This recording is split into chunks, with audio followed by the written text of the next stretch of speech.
खुशबू तेरी है मैं महक रही हूँ।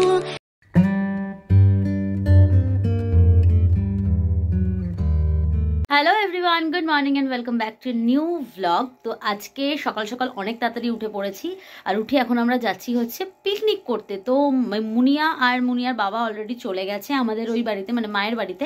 তো ওখান থেকেই সবাই যাচ্ছি, ফ্যামিলি পিকনিক এটা।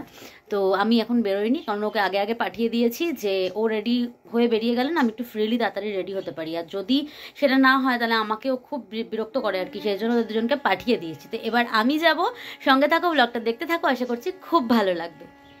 তো আমি তো চলেই এসেছি, দেখতেই পাচ্ছ, সবাই বেরিয়ে গেছে, গাড়িও চলে এসছে।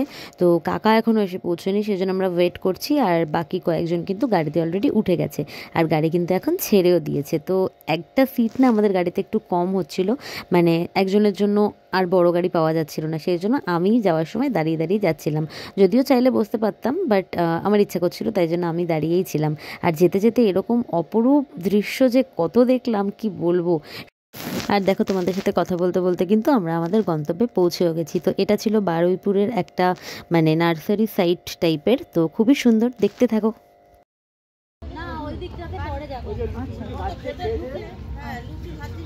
একবারে গরম গরম খেয়েই তা পয়সা যাবো। হ্যাঁ, যাস না,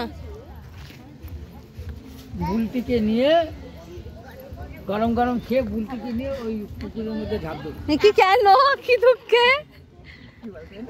সেটা ভালো হবে না? কি কেন, কি হবে না? কেন, কি দুঃখ? কোনো ইচ্ছা নেই। একজন অফিস করছে বসে বসে, এখানে এসো।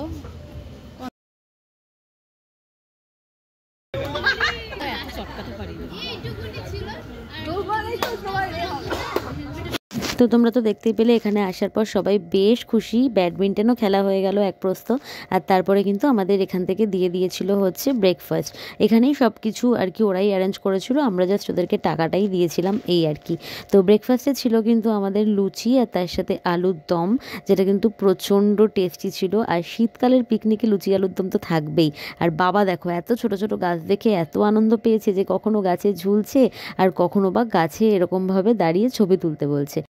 দেন আমাদেরকে দেওয়া হয়েছিল হচ্ছে কফি। সেটা খাওয়ার পরে আমরা একটুখানি যে নার্সারিটা আছে, যেটা এখানকার মেন ফোকাস, সেখানে চলে যাব। আর সবাই দেখো নিজের মতন কিন্তু বেশ খুশি।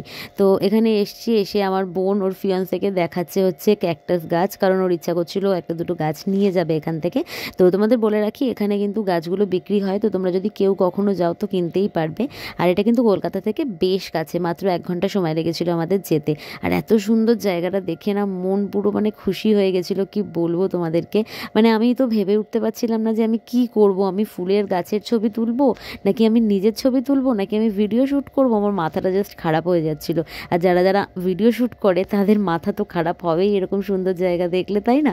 তো আমি একটুখানি বললাম যে বোনকে আমাকে একটু ভিডিও শ্যুট করে দে, আমি একা করলাম। আর তারপরে ভেবেছিলাম দুজনে মিলে মাঝখানে ফুলটাকে রেখে হাত ধরে তুলবো, ভিডিও করবো আর কি, বাট করতে পারিনি, কারণ এত মানে স্পেসটা বেশি ছিল, দুজনে হাত ধরতেই পারছিলাম না। তো যাই হোক, ওখানে খানিকটা সময় কাটানোর পর চলে এলো লাঞ্চের সময়। লাঞ্চ করলাম আমরা সবাই। লাঞ্চে কিন্তু ছিল আমাদের ভাত, তার সাথে আমুদি মাছ ভাজা, তার সাথে ডাল, ঝুরঝুরে আলু ভাজা, বাঁধাকপির তরকারি, মাটন কষা, চাটনি আর মিষ্টি। তো খাওয়া দাওয়া কিন্তু জাস্ট ওয়াও ছিল, খুবই টেস্টি ছিল। আর তোমরা দেখতেই পাচ্ছ সবাই অলরেডি খেতে বসে গেছে, আর আমি অনেকক্ষণ পরে খেতে বসেছি, কারণ কি আমি আগে সবার ভিডিও বানাচ্ছিলাম একটুখানি, আর সেই জন্য আর কি পরে বসেছি খেতে। আর খাওয়া দাওয়ার পরে দেখলাম এখানে দুখানা বড় বড় বেজি লড়াই করছে। আমার তো দেখে কি ভয় লেগেছিল, ভাবলাম তোমাদের সাথে একটু শেয়ার করি। দেন সবাই মিলে ডিসাইড করা হলো যে অনেক কিছু হয়েছে, এবার একটু ভালো ভালো ভিডিও শ্যুট করা যাক, কারণ এত সুন্দর একটা জায়গা পেয়েছি, মনোরম দৃশ্য, ভিডিও শ্যুট না করলে হয়? তো সবাই নিজের ইচ্ছা মতন কিন্তু রিলস ভিডিও বানিয়ে নিয়েছিলাম। আর তারপর ব্যাস পিকনিকের অন্ত চললাম বাড়ির দিকে। ভিডিওটা কেমন লাগলো কমেন্টে আমায় জানাতে ভুলো না কিন্তু।